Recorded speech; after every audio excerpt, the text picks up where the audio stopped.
And I didn't even tell him to do that. Folks at home, folks in the Enniskillen Gaels Club, welcome to the Club Eirne and Gaelic Weekly Live Night Chat Show.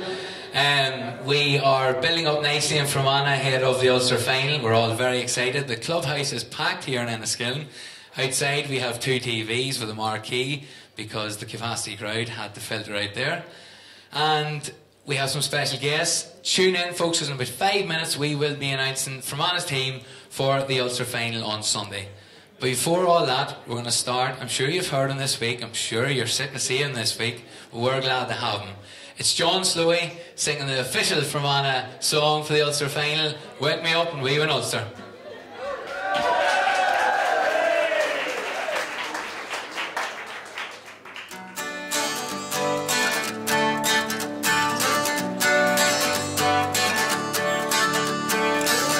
Making my way down the Donegal, guided by Rory in pursuit of the Anglo-Saxon to be part of history. Sending in by Rory, she wants to sit with Amy Brady. Cracks his teeth, come out and mossy loves the corner tree. That's fine by me. Come on. So wake me up when we get up, and Father God's these rains over. All these years we've been trying up there, and we want victory. So wake me up when we went on to, and Father God's these rains over. All these years we've been trying up there, and we want victory.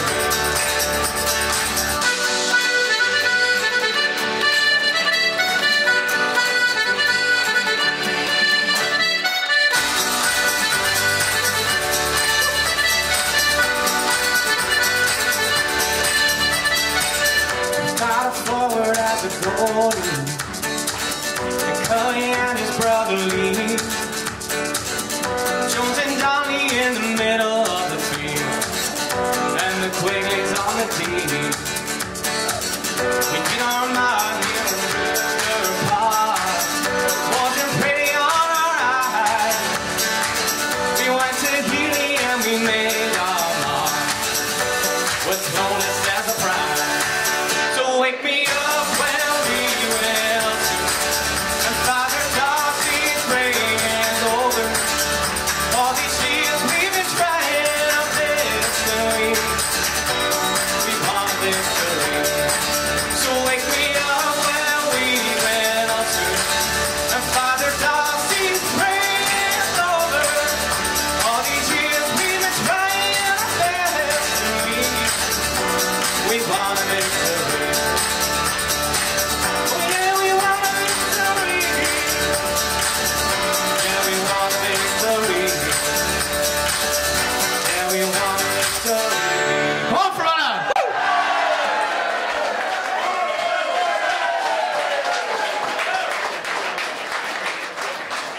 Ladies and gentlemen, folks at home, John Slowey!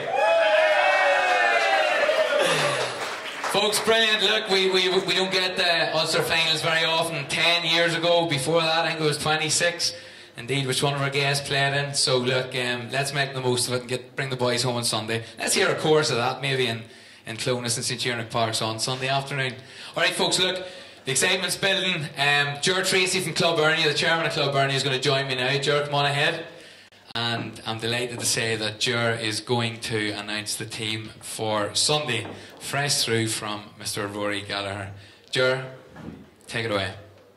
Alright, Rory, will I just get the phone organised here, just through from Rory, sent through the team, especially for this event, this Club Eirne event, and we're the first to get word on what his side is for Sunday. So in goals, Pat Cadden, full back line of Cian Connor, Shea Cullen and Mickey Jones, half back line of Barry Marone, James McMahon and Lee Cullen, midfield of Owen Donnelly and Ryan Jones, half forward line, the McCusker brothers, Paul and Declan, and they're joined by Tempo's finest, Aidan Breen, and the full forward line, interesting line.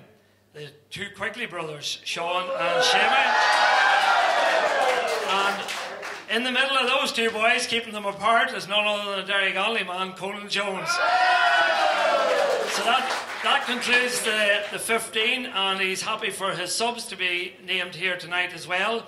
And they are one of Devonish's finest, and a Tracy at that, Thomas Tracy, Cian McManus, Kieran Corrigan, Ian McHugh, Tommy Clark, Rory Corrigan, Daniel Teague, Tomas Corrigan, Ryan Lyons, Ian McGuire, and the finest wine to last, Ryan McCluskey.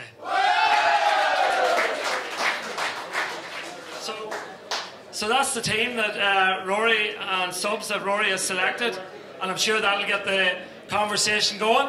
They're talking already, Ger. I think the biggest roar of the night. Two big roars there, Ryan McCluskey and Shamie Quigley in. So Shamie, obviously folks, Shamie Quigley comes in for Kieran Corrigan, the only change from the semi-final. So look, Rory's always been brutally honest with his team selections and that. So thanks for that, Ger. Cheers, thank you. Enjoy the night. Alright folks. So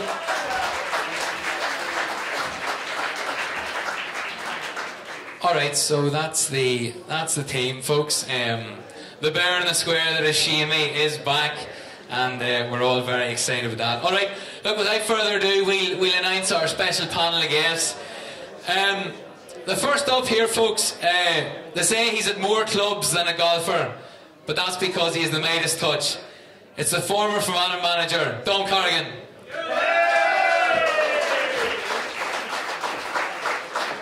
Welcome, Don.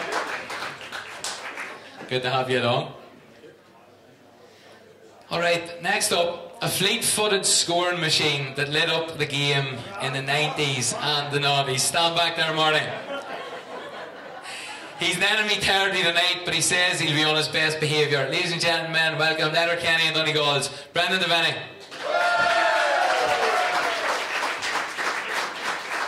Come on, Brendan, welcome along. Am I allowed to report that team? You know the way you had the press pan there? Is this, am I legal here? Look, you've even messed with my mic already, look. They're not telling you you're an enemy territory now. And folks, our third and final guest, captain of Fermanagh's last Ulster final appearance in 2008, a former All-Star and a Fermanagh great, Eirne of Fermanaghs, Martin McGrath.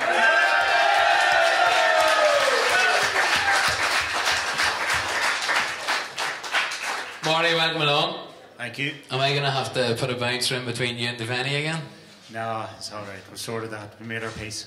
Okay. 14 years later. Boys, welcome along. Great to have you. The excitement's building. Brendan, you're welcome to Enniskillen in particular. I believe that when you were 17 years of age playing as a minor, you could have stayed here for a longer length of time. Do you want to tell us a bit about that? You're doing your research, are you? A certain, I'll not name names, but the eldest member of the Fermanagh family told me this one today, so I say I'll not name names. I was actually playing an Ulster club game here, minor, and I used to get well excited before the games. I'd get cramps in my stomach, you know. And I was in the Jacks, and everybody was that excited after we beat Donegal, and the bus pulled off and left me here. So I came out, and everybody was gone. No head count then, no phones. So I come up to the bar here, and I was like, the bus is away in there. Oh, yeah. So at the time, supposed to be mobiles, you forget how the world couldn't work. So the lady took me back to the house. They gave me a steak dinner. I remember a cherry trifle. I remember they actually had a good-looking daughter as well. I was thinking this all could go well. So they took me to the border, and the cops lifted me at the border now for the first time. And our manager was a Garda, you see. So they took me home. So years later, I was up here playing championship. And the same mum came out from bar. She goes, remember me? I said, no. She said, it was me looked after you that night. And I said, well, you serious? She says, my name's McCluskey, and my son's marking you today. And I was like, you are joking. I said, what a small world. You know, that was Brian's mother, all the music. It was only friendly welcome of God since, you know. And who was easier to listen to, Ryan or Noreen? Me and Ryan's actually good friends now, would you believe? But no, listen, he said, what a player he was, you know. I remember the first game I played, I did give him a bit of a roasting.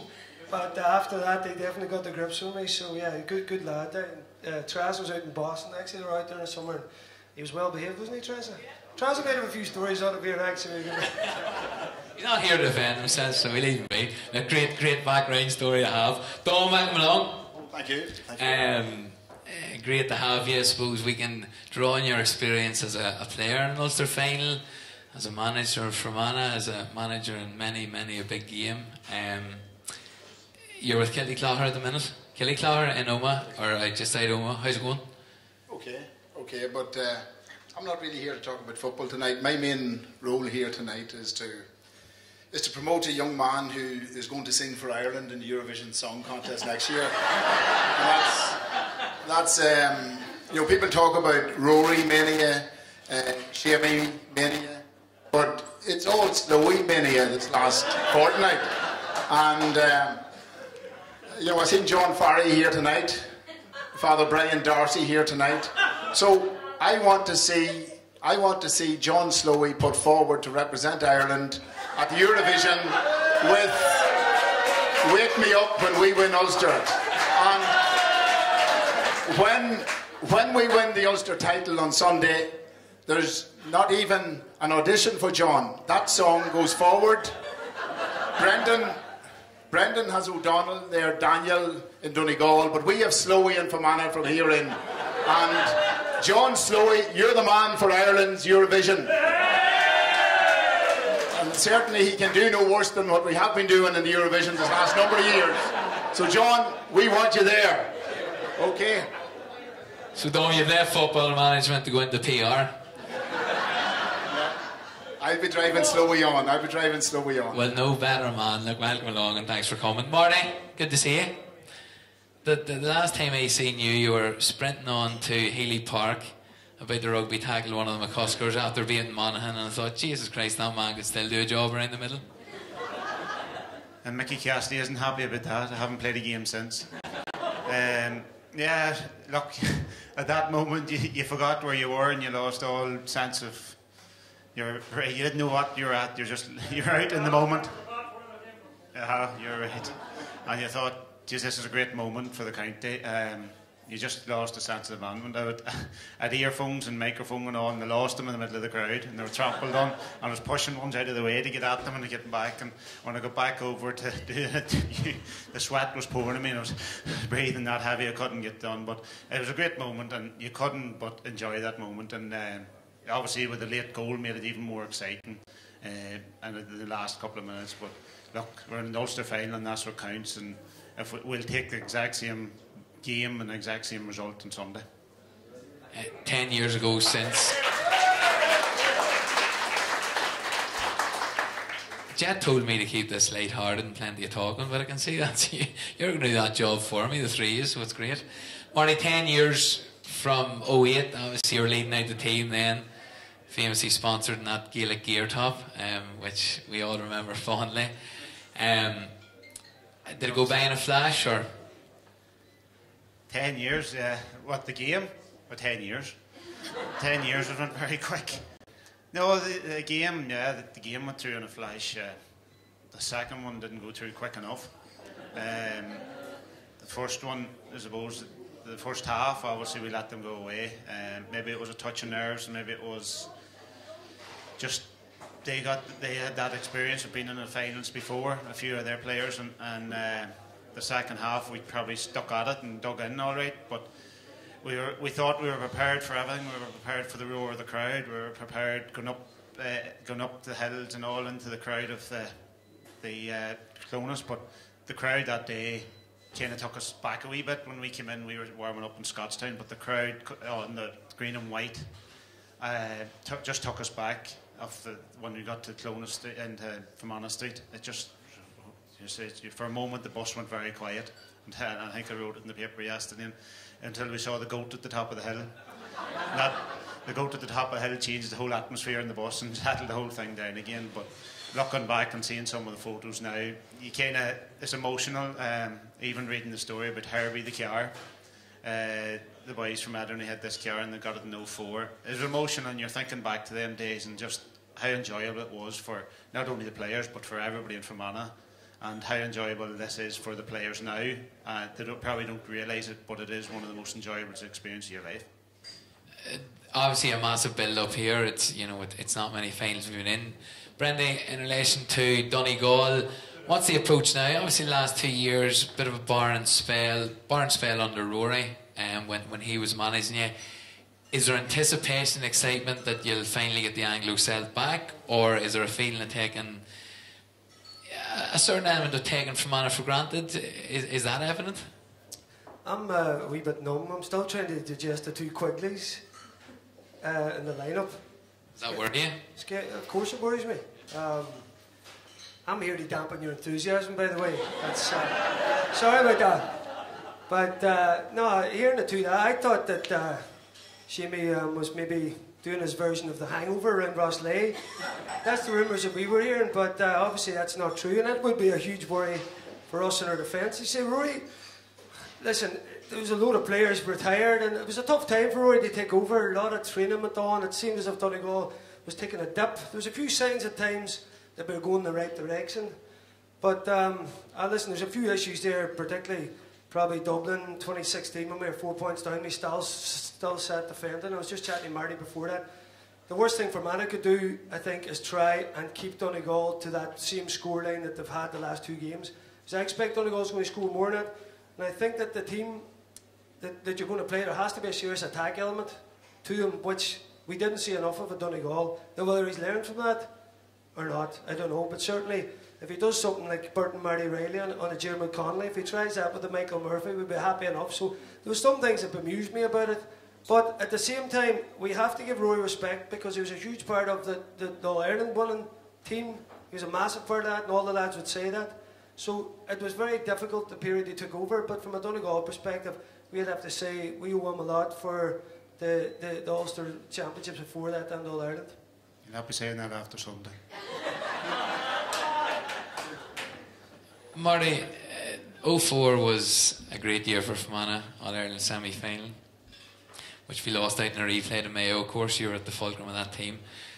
We played Donegal, of course, in Clonus and put them out of the way rather comfortably. Have you any stories from that day for us? No. Marty, I thought you were a man of your word. No, not me. Well, I tried to swap a jersey for man, he wouldn't swap. But he was too busy dealing with the referee at the time. Brendan, any idea who that was? Probably Gilday or Roper or some of them head cases. He seems like a nice guy here, doesn't he? On the pitch, believe me, he is not. There's too many kids here to tell you what he was saying to me, so... That's all the comment I'm going to get about that, Dom, anyway.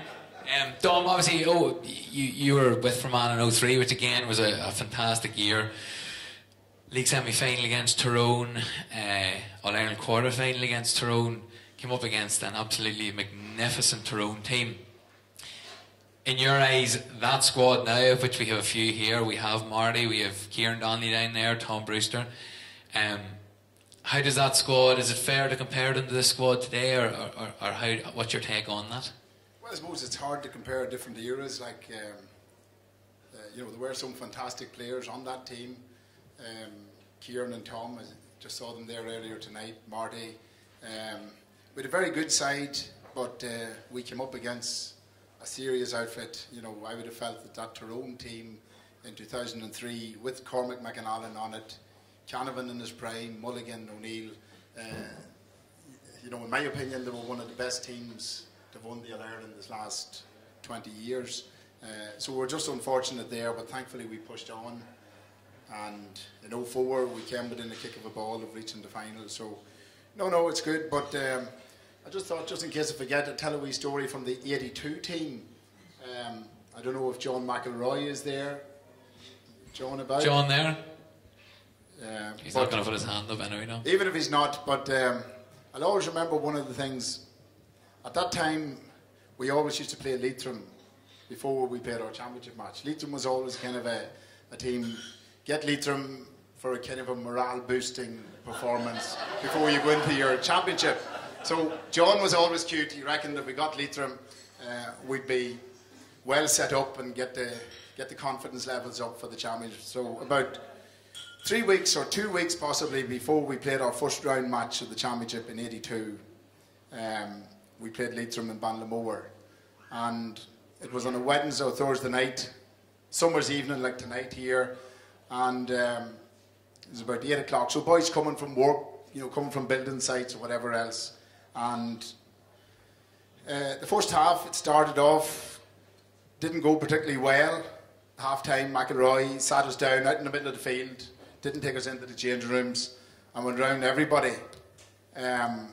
Started with the keeper, I think it was Peter Green, and Peter let in 1 or 2 soft ones. He had a wee tendency to do that. Just in challenge matches maybe.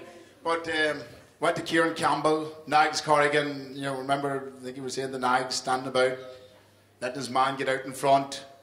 Nags was barking back at him, but on into the half-back line, Arthur McCarf, who was a Pat McCann, not doing their jobs. In the middle of the field, McGinnity, Peter, I see him here tonight, striding about there, McGinnity, you're not fucking working, you're not working. So, as it went up the line, I was saying to myself, jeez, God help him when he comes up to me, because my first half didn't go well either, but got to Paul McKenna, he was beside me, Jerry McElroy, not working hard enough. So he came to me anyway, he says, Corrigan, what are you at in there? And I said, well, John, the ball's not coming in. The ball's not coming in.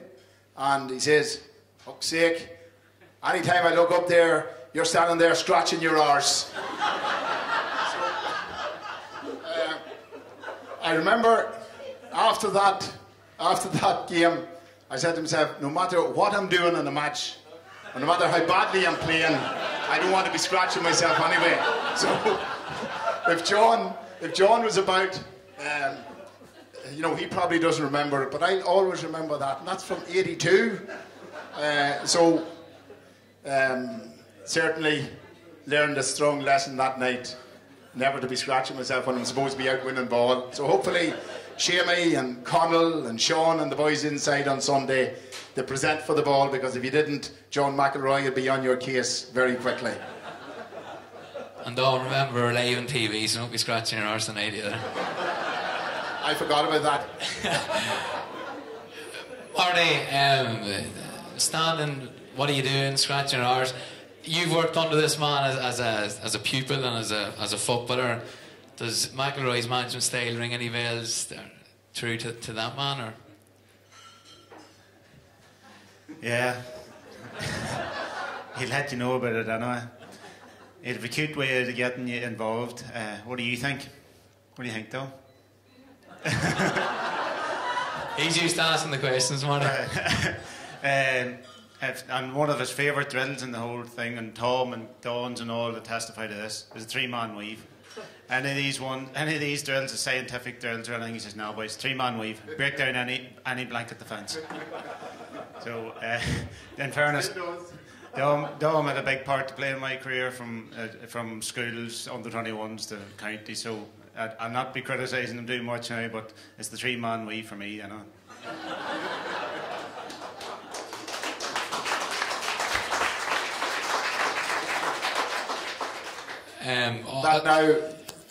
That now, Marty, has progressed to a 5-man weave. Oh, that's a wee bit tougher to work out. And that's why Kelly Clogher winning championship, you see, Marty. Dom, I suppose we go on to Rory Gallagher himself, I suppose. I remember being a young cub, and he used to come round the schools with John McElroy, funny enough, and doing a bit of coaching. Someone you always looked up to as a real talent. He was always special. He made his minor debut at 14 years of age as a cornerback. You had him, yourself and Peter would have had him in St Michael's, won a couple of corner noes, isn't that right? Yeah, he was 14 when we had him at the Cornogue team. Won a Cornogue title in '92 and again in '93. We beat St Pat's Maharan a final, both finals, in the 2 years. And I suppose the thing that stood out about Rory was a great football brain. Probably just lacked that little bit of pace. But the brain would have always made up for that. And I know in those 2 finals he was exceptional, because Mahara were the kingpins of Ulster colleges at that time, and it took a certain quality of player just to compete with them. I suppose the thing about his football brain, that was there, but he also had that inner strength and steel about him as well. And I think that is shown through today. But on his footballing side, I think the big thing that he's done in Fermanagh this year, the skills that the players have had developed since October time. People say that if you haven't got the skills at 16, at 18 or 22, you're not going to get them later on. Well, I think Rory has put that myth to bed. I think everybody can see, this last number of years we watched Fermanagh, different players coughing up possession at different times, different games, and the same thing was happening all the time. You go out to watch Fermanagh today, and when players get the ball, they'll keep the ball. The ball retention is excellent, and I think that's testament to Rory with the work that he has done with their skill set. People talk about gyms and strength and conditioning and weights and all that. I'm a firm believer in getting the skill set right, the basic skills, and I think Rory has done a marvellous job in that. And you see the team on Sunday in Clonus, Donegal will get it tight to get the ball. Once we have the ball, Rory doesn't want it given away unless it's a score or it goes dead. And I think the work he has done there is fantastic. On that alone, obviously other things as well, but I think people talk about the defensive and the blanket. I don't think they're giving the man enough credit with the real quality work that he has done with those players. He's made those players brilliant. Can I tell you about the first time I met Rory? You're going to tell us about Rory the man. I'm going to tell you the real Rory. There's a boy named Corrigan in Donegal. He's a bit of a dude. He always says, water finds its own level. What he means by it is headers meet headers, and the wrong boys meet up together that shouldn't.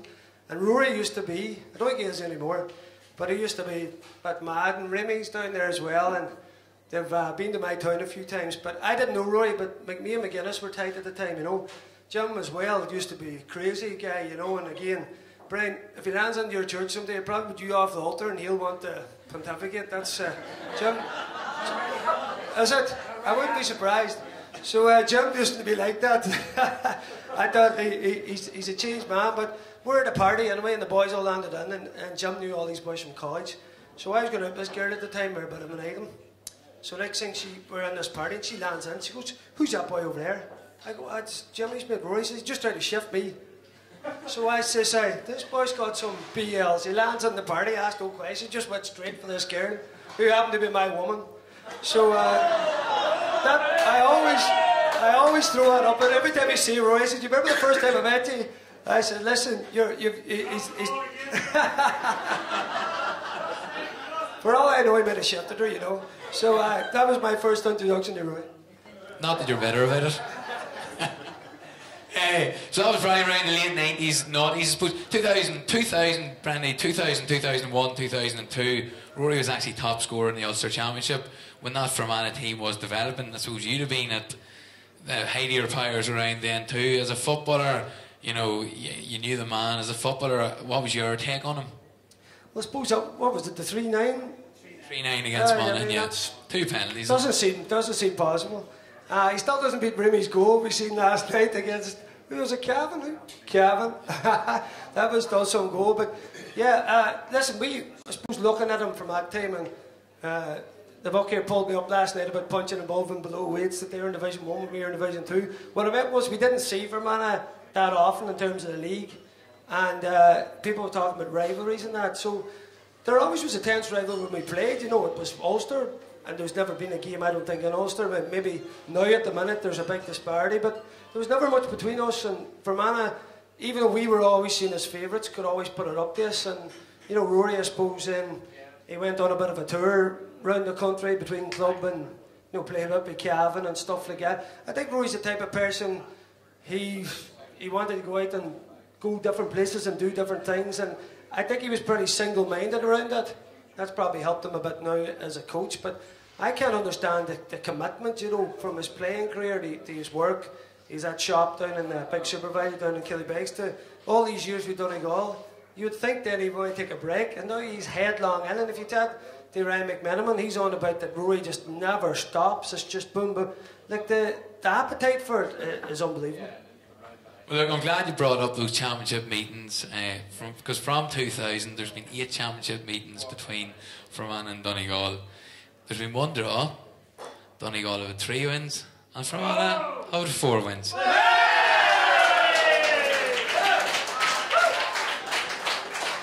I think you set me up there, Brendan. Well deserved. Hey, it's going to be even now then, 4 each after some. Here we go, here we go. Brendan, I suppose you know, or Marty, sorry, we talked about the 4 wins, the 3 wins, the 1. Obviously, a lot of ding-dong battles with yourselves and Donegal, and yourselves and Monaghan at the time. Probably in that era, Marty, we would have seen ourselves legal pegging with those 2 counties. They've probably stepped up to the next level to a degree in the last 7 to 8 years. Is that fair to say? But this year, we're making our way back towards them. Is that a fair comment? Yeah, back when we were playing, I suppose Tyrone and Armagh were winning All Irelands, and I'd like to think we were the team knocking the door beside them. Unfortunately, for 5 or 6 years in a row, they put us out of Ulster, which I suppose they were going on to win All Irelands, and we were being out of Ulster and the heads down, got into qualifiers, and we got a couple of runs in it, obviously 04, 03.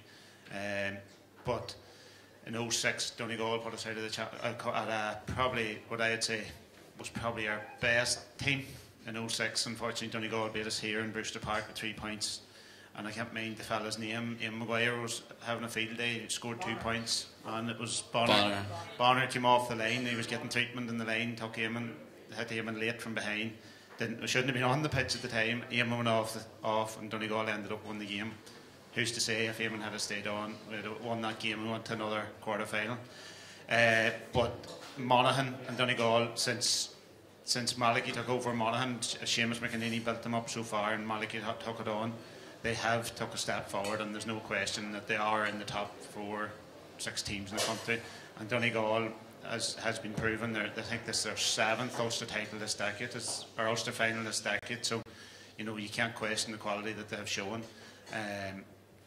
Fermanagh, they were saying about punching above the weight. I think sometimes we underestimate ourselves, and we shouldn't say we're punching above our weight.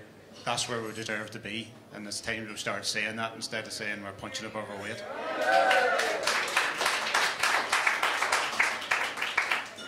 Fair comment. Alright folks, this isn't a technical glitch, but it's just an announcement to the audience for the car park that the lights are on in car, reg number YA06TCO. So that's not 181 Donegal, that is YA06TCO. Alright, so we don't want the batteries going flat. Alright, so that's taken care of. Dom, 82, plenty of experience from then, plenty of heartache. You've told us a yarn or 2 from then. You know, without divulging too much about the boys, have, you know, throughout the years, I'm sure you've given them advice. Ahead of Sunday, has there been any chat with them about what to expect and what, not what to do, but what to expect? Well, I suppose my 2 lads, they would be very much keep to themselves and... Sorry, Don, my wife's away. I had a wave by Vader there. Go on ahead. As a parent, you know, I think it's for anyone, you know, who has their children involved in teams, you don't want to be getting too involved with them. You just want to let them get on with it. I think the worst thing any parent can do is apply pressure or talk about it too much. So I know Tomas and Rory, they're very much, you know, like to keep to themselves, and I certainly don't interfere. Rory and Ricey and Shane McCabe, Leon Carters and those boys, they're, you know, keeping them right, and there's certainly no need for anybody else to be stepping in. So I know they're certainly enjoying it, and I think it's true to say that all the players in the panel this year, from, you know, right from the start of the work in October, they've really knuckled down. They've bought into the, you know, they've bought into the system. They've bought into the work that goes on, and you know, I've been chatting to a few players over this last few weeks, and they're certainly looking forward to it, and I feel there's a real belief that this is going to be our year. And I was chatting to Brian Darcy there just before we came in stage here. As Brian says, it's now or never, and that's the way it is. You know, it's certainly all about the team. It's not about the individuals. It's all about the team, and that is the big thing. And I think it's that collective spirit that's going to get us over the line. I firmly believe that we're going to take Donegal out on Sunday. If you've God on your side, we're going to have to go for Mohammed then. Get her backing from him. You're going to what, sorry, Brendan? Go for Mohammed. You've got God on your side, so we'll have to go to Mohammed. He was smirking away there, Domi. I was waiting for him there was something to say. Speaking of team spirit and team ethic, Brendan, you'd have been around the time with yourself and maybe Cassidy and that around the early noughties when you might have been playing in Dublin, and that didn't necessarily mean you went home from Dublin the team bus, but that was a great side that possibly underachieved. Is that fair to say? Oh, definitely, yeah. And Declan Bonner gave you your debut in 1998, and 20 years later here he is with a great team in an Ulster final. On him, what's your thoughts? What's your take on him? How does he differ, in your opinion, to what Rory and Jim did with Donegal?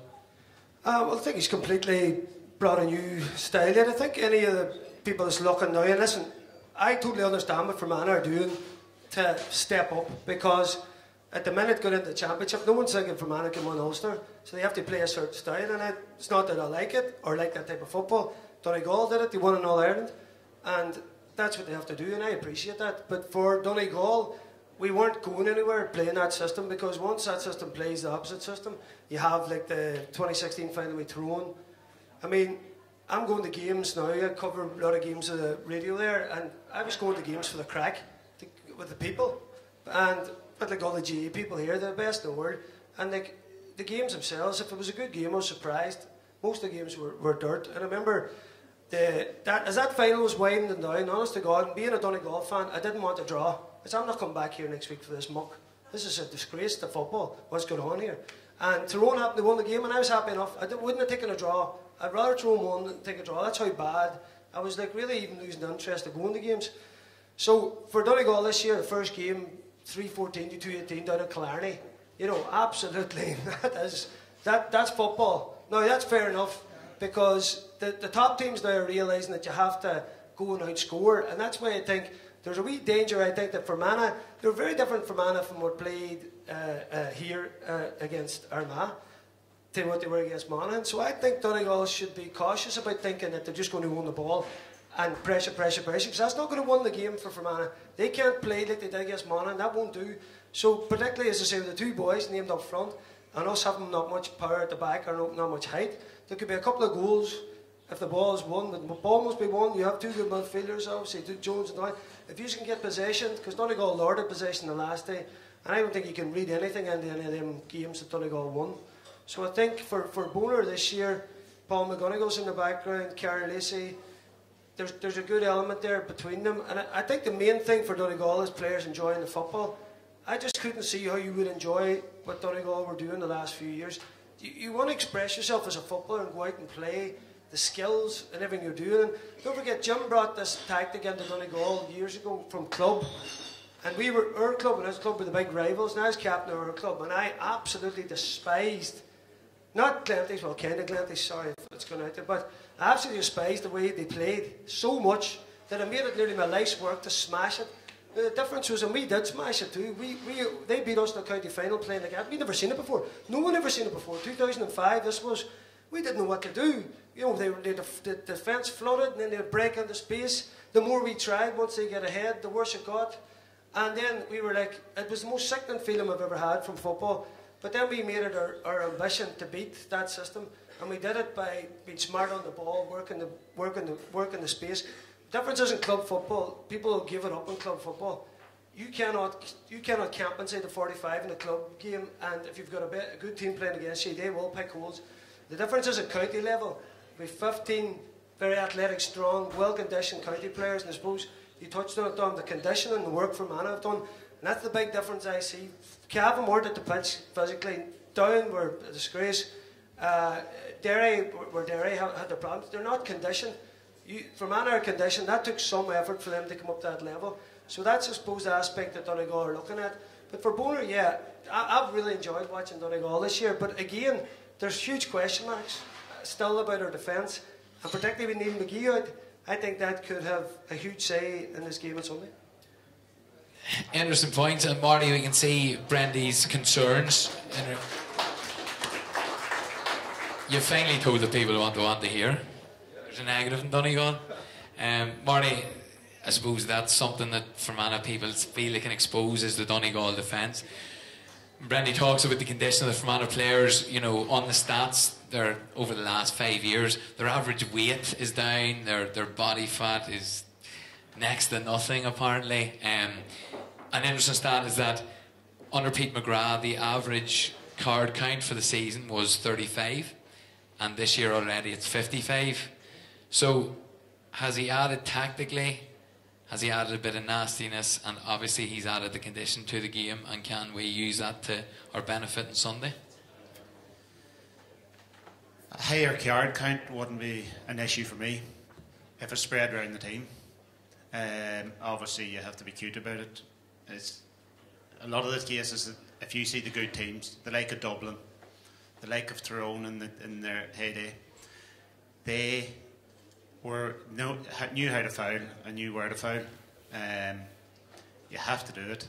Armagh, look, the first tackle out here against Dackie McCusker, and you knew Dackie McCusker was going to be targeted. He was targeted in the league final, and he's going to be targeted on Sunday too, I'm assuming. And the first tackle out here, Armagh man dropped the knees in them. No, not to the... Me and McGee slipped 4 times.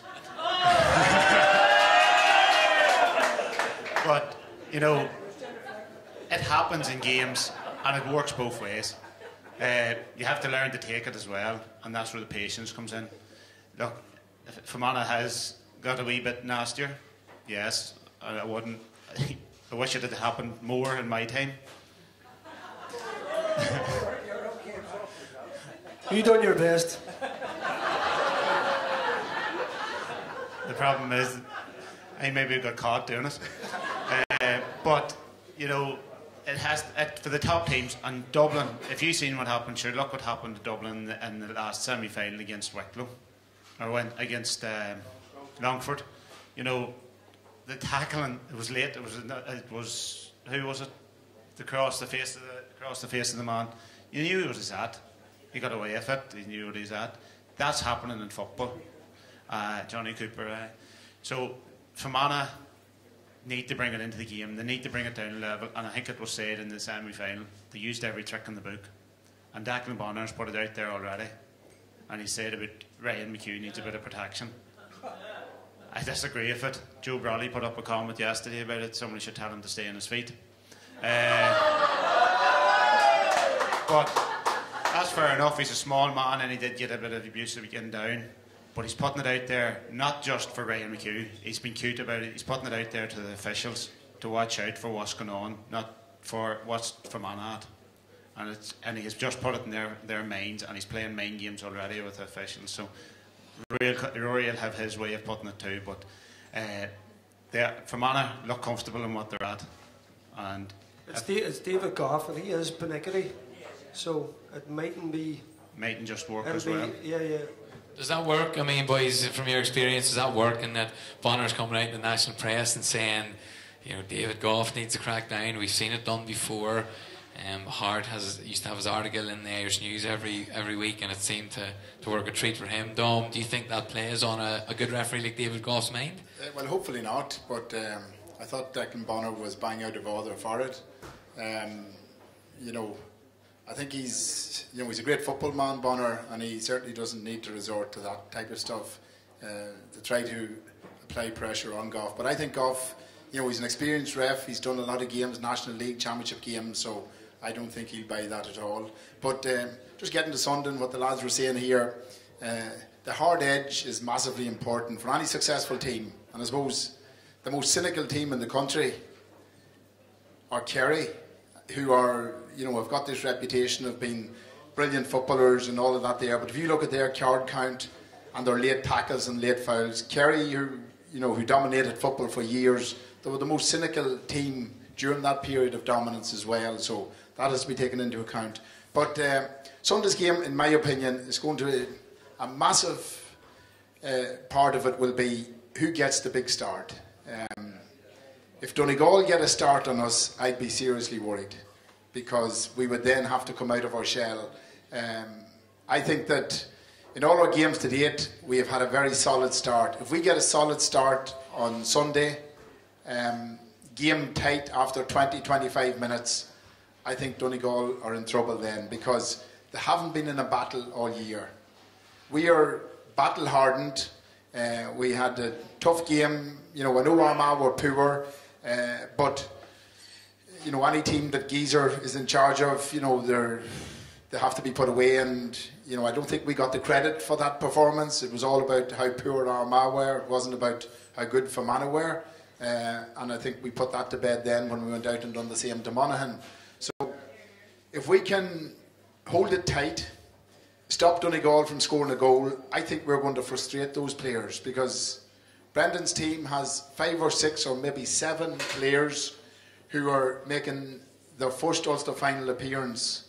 How will they respond under that type of pressure? In their mind, they'll still be thinking that they're playing Down or Derry or Cavan, and those 3 teams were not up to the level. I think what Donegal are going to face on Sunday, it'll be a shock to them, because the ferocity and the hunger that's in this Fermanagh team, you're going to have to see it to believe it. Because I was chatting to Malachy O'Rourke about 6 or 7 days after the Monaghan game, and he said to me that no matter what he said to the players, no matter what he said to the Monaghan players, he knew that deep down they would still think it's going to be tough, but we're going to get over it. And Malachy made the point that Declan Bonner is in a fairly similar situation. That no matter what he says to his Donegal players, in their mind they'll be thinking, we had it so comfortable up to now. Fermanagh put out the favourites, so this is our opportunity. And when it goes into a real battle on Sunday, I don't think Donegal will be up for that battle. Do you want me to answer that? I just let you wallow in that, yeah. Listen, I think, Tom, if Donegal find what Fermanagh do as a shock on Sunday, their players are stupid and their management haven't a clue and don't know what they're doing. The fact that you did that to Monaghan, surely that is the wake-up call. And don't forget that Donegal are used to playing blanket defence in club, and they've done it themselves. It's happening every night of training.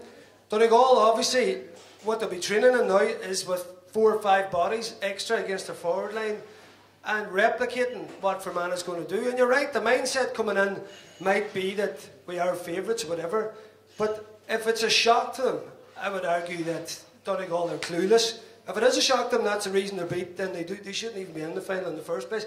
I can't see that being an issue. There's too much going into football now, and particularly because Monaghan was the team that got the shock. And I think Monaghan themselves, people say they played poorly. I don't think Fermanagh let them play. But that is the thing that Donegal are going to be on top of their minds now. And if you look at the end of the Donegal performances against Cavan, particularly against Down the last day, the Donegal players were tackling all around the pitch. They weren't taking it for granted that they have a team hammered. They kept going and going and going. So I see a wee bit of purpose in this Donegal team, and I think the guys have been too shrewd for that. Now, I'm not in no way taking liberty that they're going to win the match, but I think they'll be ready for the tactics that's going to be there. And I suppose that's a response to Dom. On one of Dom's points about going into battles this year, they've probably had battles in the league, okay, playing against better teams. Fermanagh have battles in the league, going to Longford, Shamey Quigley pulling us out of trouble. They've had battles in the league and lost. Is that a fair comment? Yeah, I think in the league they were missing players too, though. Players were coming back from injury and a lot of new players were playing. So, unfortunately for Donegal, they came up short by a point 3 times. And they were unlucky to go down that last day against Mayo. You know, giving away that point at the end was terrible. You remember McBurdy came on the left foot. You're just waiting for Donegal to tie it up. But Mayo, for all the curses that they have in All Ireland, they have no curse in Division 1. They just stay in there every year. So, yeah, it was a mixed bag. I feel bad for Donegal now because I'm just on about that Killarney game. You know, the Bulls have gone down to Killarney and 10,000 people. That's what elevates a team. Like Donegal, even though they got relegated, they relegated learning so much. But now they're down to Division 2, and we know now Division 2 last year wasn't that competitive. Obviously, if Cavan come up for it, must have been pretty bad. But listen, ourselves and yourselves are there next year, so it should be a better league. But you know, just looking at stats, you know, Donegal now have hitting like 24 plus points a game. Fermanagh like conceding 8.5. So that's still what everybody's looking to. But I think this game's going to be different, and it's a final. And as all we know, finals are always different. That's something I suppose to me on with the mindset. If this was a semi-final, completely different. And a final, strange things happen. You know, even strange things like Fermanagh beating Donegal. He's talking about stats. We just had this conversation earlier. I absolutely hate stats. Possession counts. So we could pass the ball about here between each other and we get 40 possessions each. We go nowhere. We could run 12, 13k in the match, up and down the line, not get involved in the game. And them two stats, will forget about them stats on Sunday. And you can forget about that scoreline stat on Sunday too. Did you hear about Galway? Apparently Galway team are monitored completely. You know, it's not just like a lot of the teams check the stats after. The Galway team is apparently monitored from inside, and the guys, when the level drops, that indicates put a sub on. Now, it's not the main reason, or I'm not saying it's a reason. Once their energy level in terms of their ability to sprint drops, they're highlighted as a sub, and that's what's happening there at Galway now. It's interesting. Is that happening in Donegal? Not that I'm aware of. I should give some stuff away because Marty told us a load of stuff about Fermanagh last night. So I told him I'd give you some secrets back, but I'm only joking now. I never got a chance to speak last night with you. Brandy, if you may really gather a couple of pints by half one, you might find out a few more secrets about the Fermanagh side. Marty, I know you're not in the stats, but here's what I'm going to throw at you, alright? It's not real. The season for the season thus far, Fermanagh's average score spread is 6 per game. Donegal's is actually only 7. Eamon McGee highlighted Ryan McHugh, McBurdy and Murphy as their main threats. If, like Monaghan, you can snuff out 2 of those 3, does that go a long way to us beating them on Sunday? Yeah, I read that stat there about the average scoring. I kind of looked and says Donegal, with all their scoring, isn't that big a scoring spread over, but it was granted Division 1, Division 3. Sorry, that's per play. That's so six players scoring per game, average 7. I mean, Donegal's average this season is 19 points. Fermanagh's is only 13, as we'd expect. But you take it against Down, and you take it the full forward line. 1-8, I think, was it from play.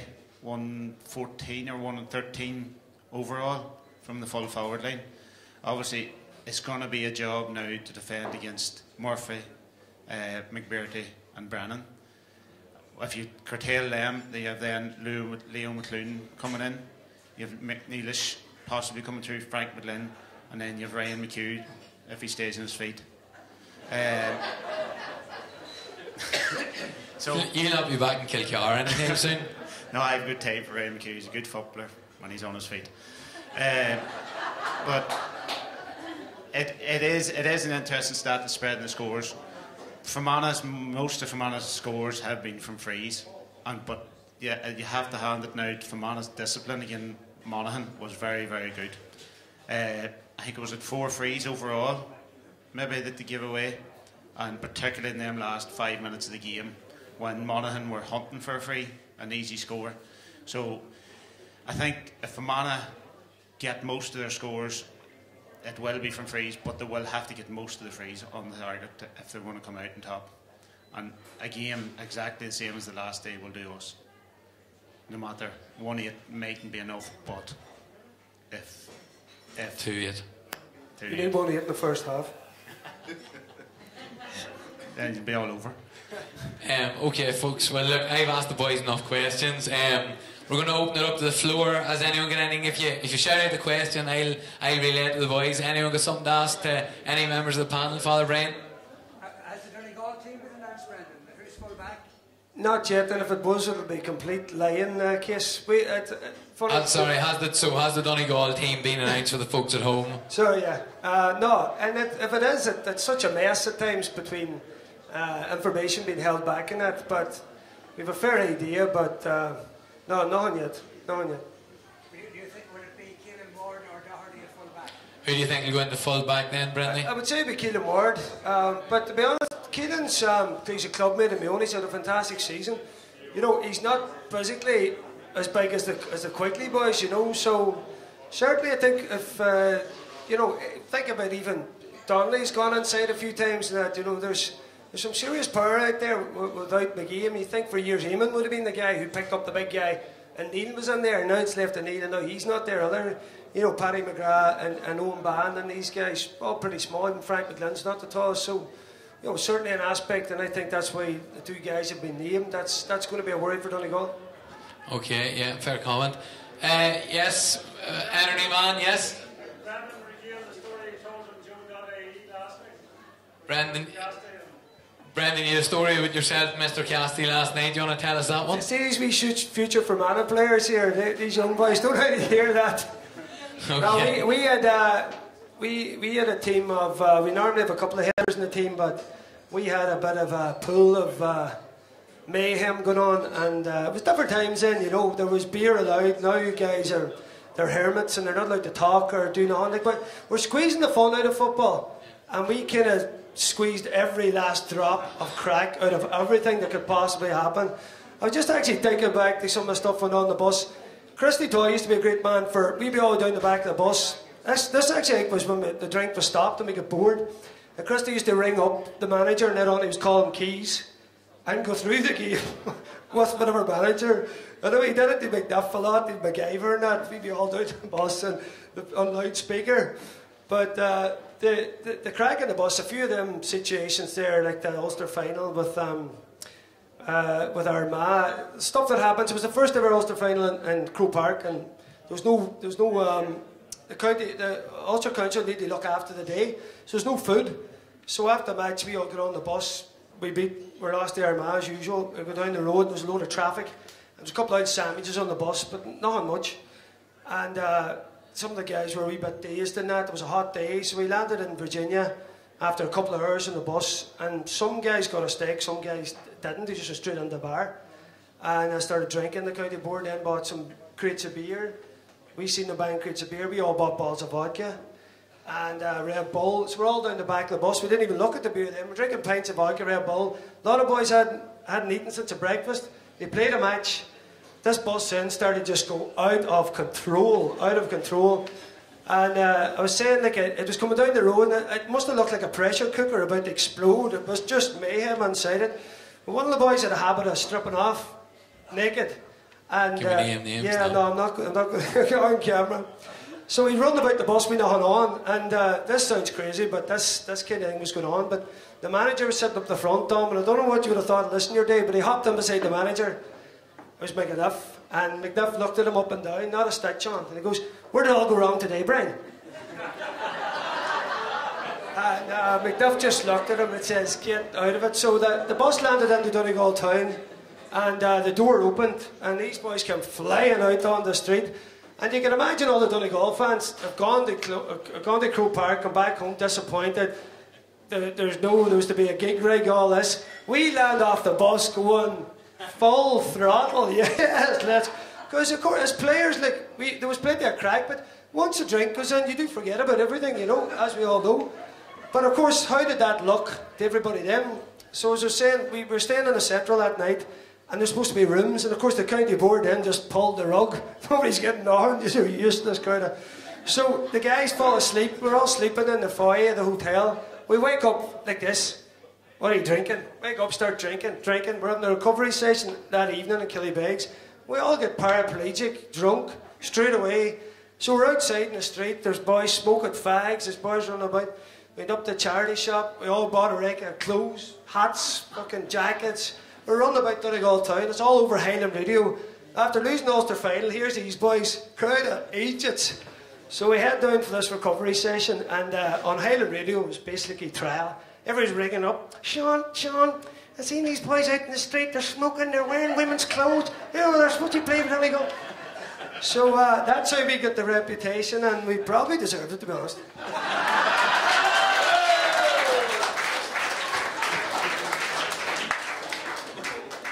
Brendan, I think you should give the team talk on Sunday.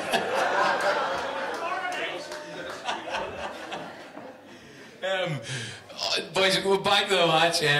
Great anecdote to hear about Donegal. Hopefully there's a few similar tales in the losing Sunday.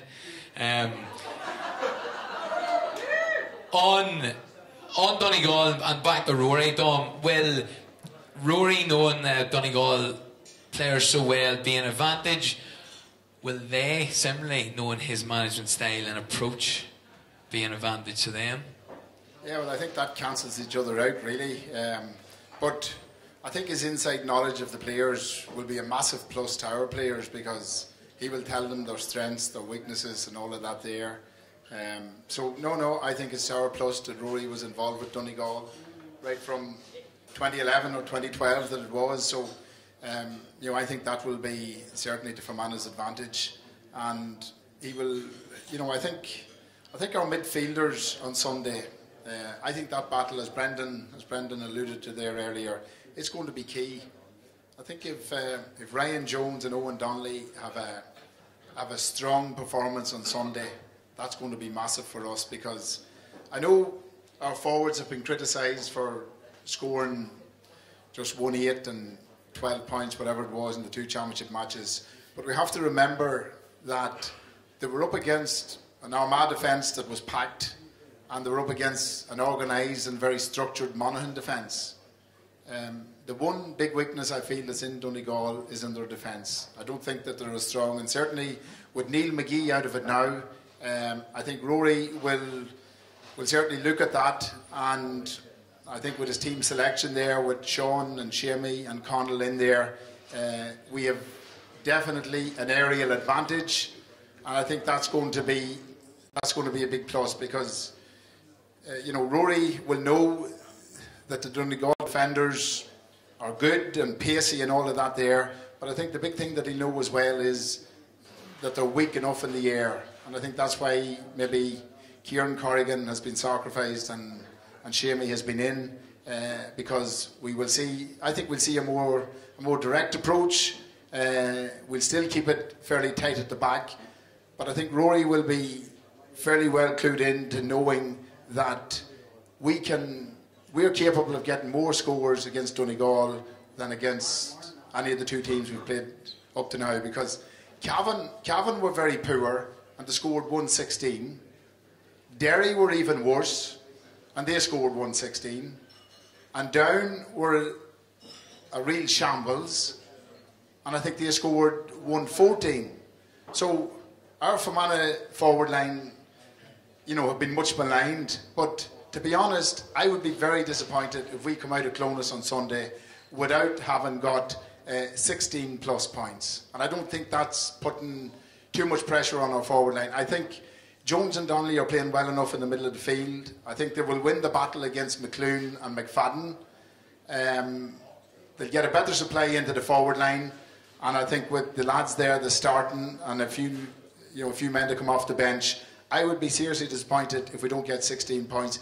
And you know, we were chatting Brendan there earlier about it. I think we'll probably need 16 points. We're not going to win the game with 1-9 or 12 points. So I think Fermanagh's mindset is going to be a wee bit different going into this one. Donegal's defence are not as good.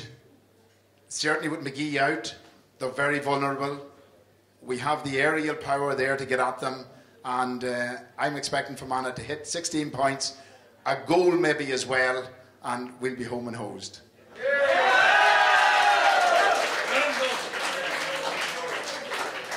Good man, Dom. All positive. Just a point that Dom made there, Marty, talking about going direct. Dom, when you say direct, I suppose before I ask Marty, do you mean high ball or do you mean direct in any sense of the word along the ground? Well, no, I would say that Rory will have looked at, and he has studied every team meticulously up to now, and he's got everything right. And I think definitely he will have looked at that Donegal defence, and he will know that if we sit back off them, then that's going to suit Donegal. And the best way to get at them is to maybe commit another few bodies forward. That long, high diagonal ball into the likes of Shamey and Sean and Connell Jones, I think that'll reap dividends, and we can get scores from that.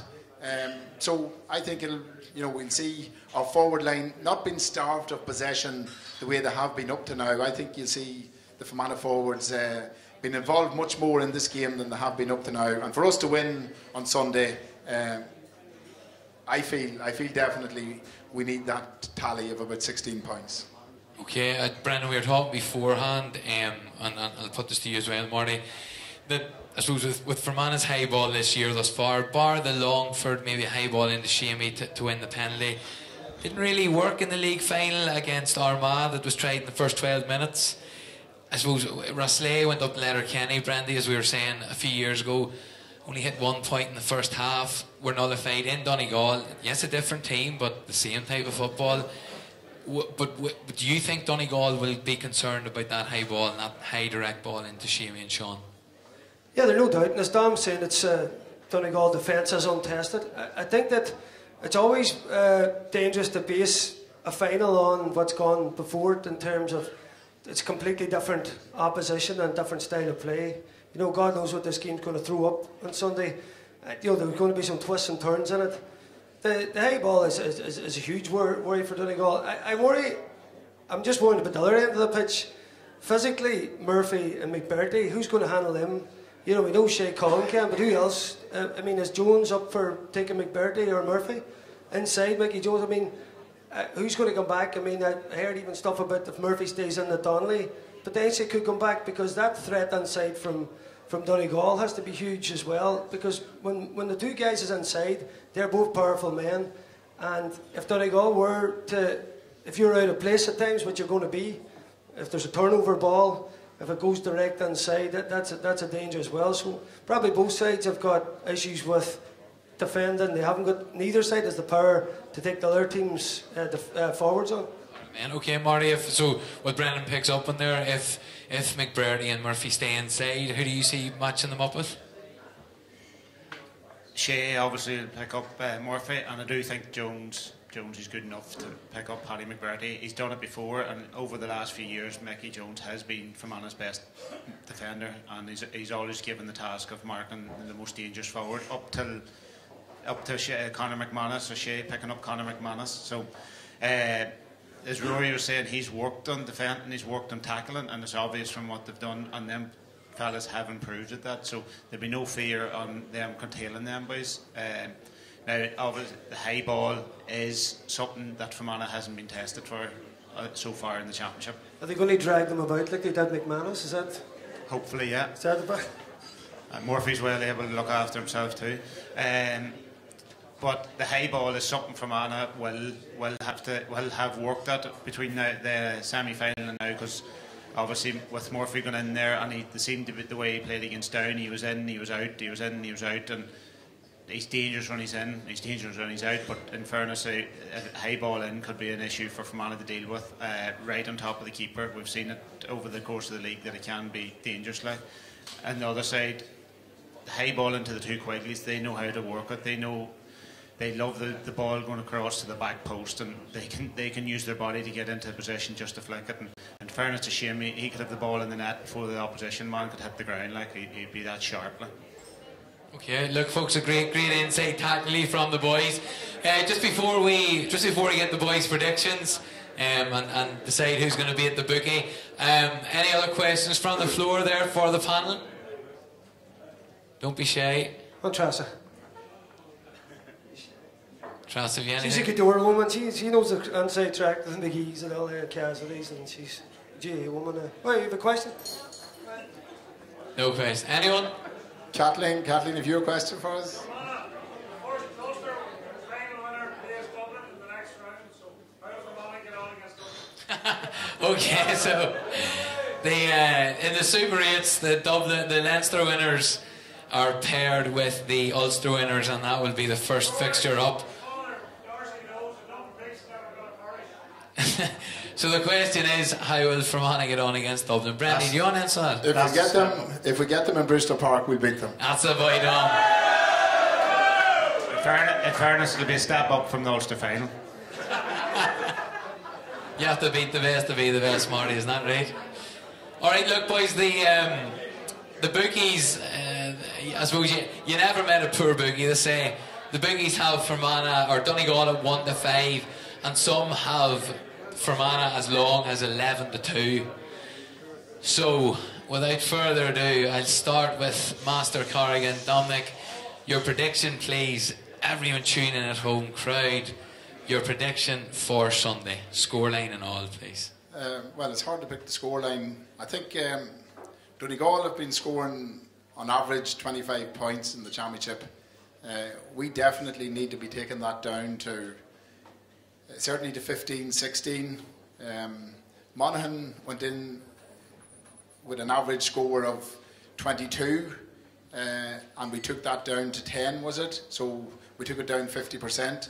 I'd say Rory would be certainly hoping to take Donegal's tally of 24 down to 15. And as I said earlier, I think you're going to see a much better attacking game from Fermanagh on Sunday. We'll still keep our defence tight. I think we have made massive strides with our defence this year, and it'd be wrong, I suppose, to let the night pass without giving credit here to Ricey McMenamin, who I suppose you could call it the dark arts or whatever else, but we talked about it earlier. Unless you have got that nasty streak and that hard edge, you don't win championship matches at this level. And I think Ricey has brought added value to Fermanagh in that regard, because for years there I felt we were far too naive in defence, and we were being cut open. So that defence is going to be tight. I think our forward line is going to be much better on Sunday, and I'm predicting Fermanagh to win 115 to 16 points.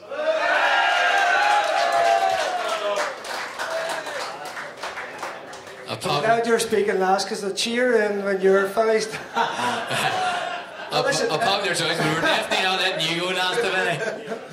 Listen, you can win. That's all I want to say. You can win. No, listen, I think 118 Monaghan scored before the game. You took them down to 10 points. So, you know, I think there's a lot to be thought about in that there. But, listen, from my perspective, and I want to get out here alive, I'll just say that may the best team win.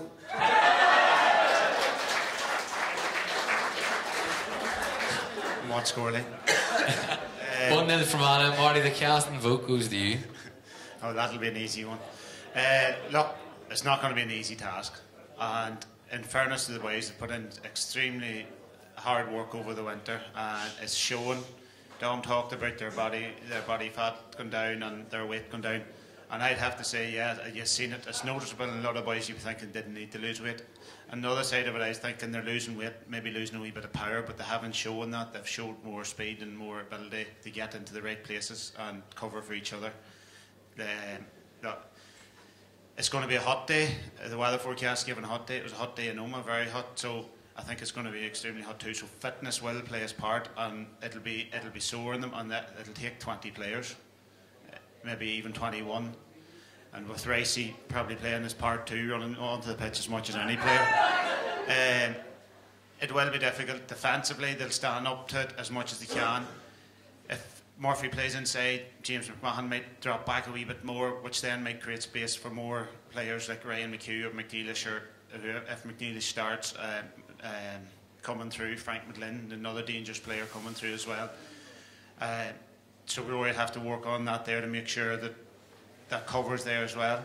As I said, we talked about the boys inside. I do think Fermanagh will score more, as Dom alluded to too. That they have a forward line, and I think his own son Tomas will play a big part in this game before this over. And when it comes to the crunch, I think Tomas will be the one that stand up and get the vital scores. So it will be tight. It'll take a hard work, and if they win it, they will totally deserve it, which I think they will. Probably on a scoreline a wee bit less than Dom was suggesting. Probably 2-10 to 14 points.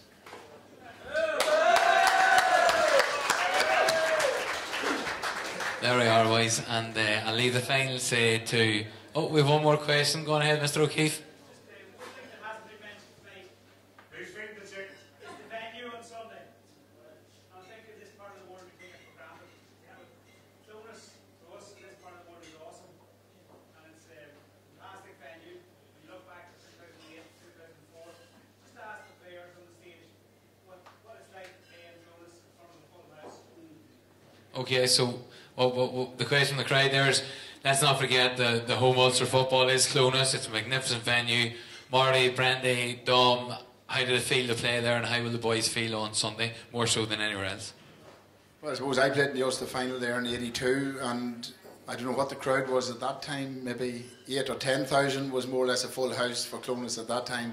But it's every player's dream in Ulster to play in Clonus, and it is the theatre of dreams, really. I think it was the Impartial Reporter had it on the back page, theatre of dreams. So every player wants to be there. Was the final day, so I don't think any player will be fazed by it. It'll just bring it on. Brandy, want to enjoy? I don't like the place, and I don't like the ground. I hate Clonus. I hate it. He's gone back to 2004 here. When McGrath can be sent off, that was me finished. Still going from her perspective, that fucking road into Clonus and the traffic and the handling. Ah, disaster. I don't like Clonus, I don't like the ground. More time for drinking on the way home. That's it. That's no romanticism, Marty. No. Obviously, yeah. Look, because the big part about Clonus, when you get the Clonus, you get the train on it, maybe the Tuesday and Thursday before it, and you get the... Since when?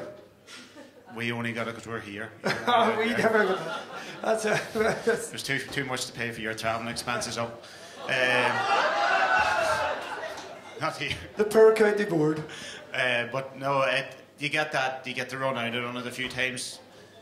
Maybe they've closed that, they've stopped that now. I'm not sure, but you get that enjoyment. But I suppose the one occasion or the two that we've been in at the two Ulster finals, and it was green. The split of green, orange, green, orange, green, orange. They just that there, and as I said, the photographs during the week, and you saw that split. It was just it was something special to be involved in. And particularly and to be in the ground at Clonus, and which is only beside us, which makes it even better. Okay, and we hope for a winning victory on Sunday. I'll give the last question to the crowd then. On Sunday, Donegal or Fermanagh?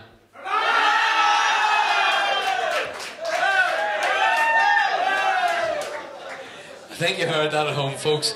All right, look, that's us for the night. We're gonna dance the night away, have a raffle and all that. Marty, Brandy, Dom, thanks for coming along. We'll see you all on Sunday. Give them a round of applause, folks.